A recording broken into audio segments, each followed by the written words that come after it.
Ang kakainin natin for today ay kalahating peras. Pero bago na muna natin kainin to, i-check na muna natin ang baseline ng ating blood sugar.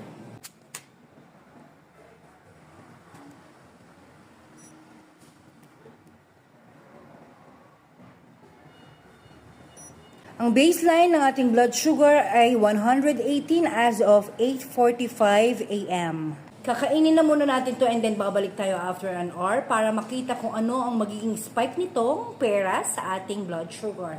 At babalik tayo after 2 hours para makita kung ano ang magiging stability ng pera sa ating blood sugar nang walang iniinom na maintenance.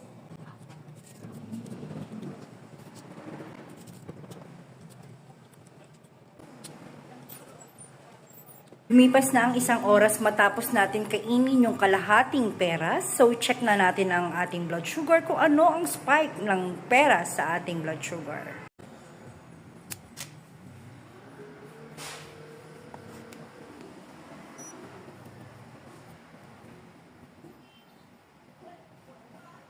$113 as of 9:56 a.m. Wow! Magandang tinakbo ng ating blood sugar sa peras.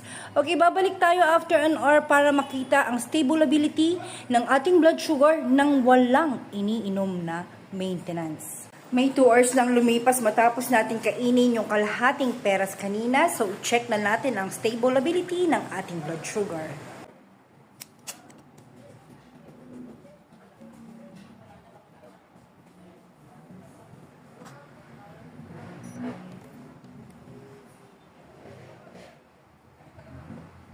$85 as of 10:53 a.m. Kita nyo naman lahat na ang kalahating peras ay maganda ang itinakbo sa ating blood sugar. Pwede natin yan gamitin sa ating fruit and vegetable smoothies. Nakakatuwang malaman na walang ginalaw ang ating blood sugar sa prutas na peras. So that will be all for my today's journey and see you all tomorrow for my tomorrow's journey. Bye!